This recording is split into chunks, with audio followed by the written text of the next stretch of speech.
In this video, we're going to talk about wells in Montana and water rights and how it will affect you if you're going to build or buy a piece of property here. So if you're thinking about buying property or building here in Montana and you need to drill a well, stick around.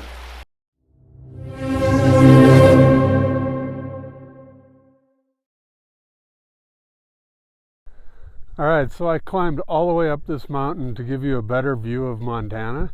So the least you can do is subscribe to our channel. And when you do, don't forget to hit the little bell and you'll be notified every time we make a new video about Montana. So as you know, we have a lot of water here in Montana, but if you're going to use it, there's some rules you need to follow and things you need to know. So let's head out to a piece of property where they've already drilled a well and I'll show you what I'm talking about. Okay, so I'm here at this lot in front of a wellhead that's been drilled. And the first thing you need to know if you're buying a lot that you have to drill a well on is that the lots are already platted out as to where you can put the well in accordance to the septic drain field. It has to be 100 feet away, and if you want it changed to put your house, in a different spot, you're going to have to go through the county and reapply for, come out and they'll do a new drain field test and everything. But as far as the well goes, this well was drilled before the house was put in, and that's also a good idea because if you're looking at lots, one thing you can do is go to the well logs or have your agent check out the well logs in the area, and that will give you an idea of how deep your well is going to be, but that doesn't guarantee how deep your well is going to be. If you drill your well first, you already have your budget, what you want to spend on the house. If they tell you it's going to be about 300 feet in this area, if it comes in a little more, a little less than that, then you'll be able to budget. I called a well company today and they said the average cost per foot for a well right now is about $60. So you'll have to keep that in mind. And again, even if it says all the wells in the area are 300 feet deep, yours may be a little deeper, so you just never know. So I said it's a good idea to do the well first, because you drill the well, get water, make sure it's good, and then you're going to already have that cost out of the way, and you're going to obviously know exactly what that cost is. As far as water rights go, once you drill this well, you're going to apply for water rights through the DNRC, and then it goes on the date you apply and they approve you is going to be your water right. So what that means is if the neighbor down at the next lot over drilled a well a week before you did, they have they're in first place as far as if something happens and the aquifer goes way down and you're starting to run out of water, the neighbor is going to get water before you do. So another thing to keep in mind is, as you know, we have a lot of water here in Montana. That shouldn't be an issue, but that could be an issue. So just keep that in mind as well. If you've bought a lot that already has a well on it, you'd get the water rights transferred into your name, and then that you'll still go on the date that the well was drilled. This can be an issue if you're out in more of an agricultural area and you're next to a farmer that has water rights and they have huge amounts of water rights.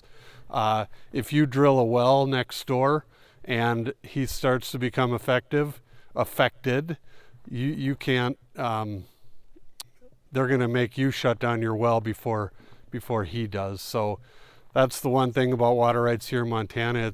It goes off of who was there first. So keep that in mind if you are buying a property next to a agricultural area or anywhere really, it can come into play. The other thing to think about is the amount of water rights you're going to want. If you're just a standard house and you only need maybe 10 to 20 gallons a minute out of your well, then that's not a big deal. But if you're planning on irrigating a big area, you may want to check into your neighbors and how much water they're using, or if, like I said earlier, if they're doing agricultural type things, they're going to use a lot more water. So if you are planning on buying out in the country and drilling a well, these are all things you should keep in mind because once you're there and you spend all the money on the lot, if you find out you don't have enough water, or you're going to start affecting the neighbors or the neighborhood, that can be an issue. So keep all these things in mind if you are going to drill a well on your lot. So like I was talking about earlier, when they develop these lots out in the country, they do these maps that show where the well's going to be, or the proposed well, and then the septic, and they make sure they're all 100 feet apart. So, and then they put the house in there. So if you are looking at a lot that has not had a well drilled or anything, you need to look at this particular map and make sure that this is where you want your house. If there's a better view or something like that, you just need to make sure that this fits into what you have in mind. Otherwise, like I said, you have to get back with the sanitation department, and they'll come back out and, you know, plot the septic in a different spot and just make sure it all fits in there and it's all legal and it's 100 feet away. So if you do want to move around where your house is going to be, that's what you'll have to do. So in some subdivisions, they have community water. And as you can see here, we're right off the road, and you can see the pipe sticking up here where you'd hook in. And what community water is there is a well or numerous wells that feed this entire subdivision. So your HOA fees are going to cover that water cost.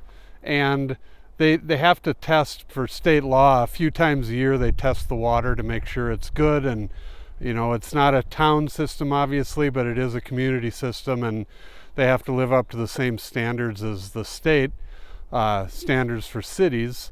So all these wells are tested.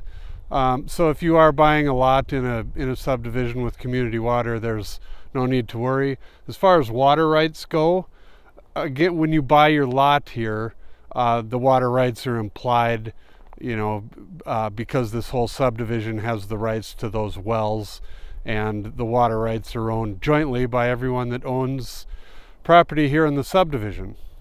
So if you are buying property out here and you need to drill a well, and you'd like some well records of the area, or you just want some information about the cost of well drilling and how the water rights are going to affect you in your area, let us know and we'll be happy to get that information to you. Thank you for watching our video. Please call, text, or email for more information, and don't forget to watch our other videos about Montana.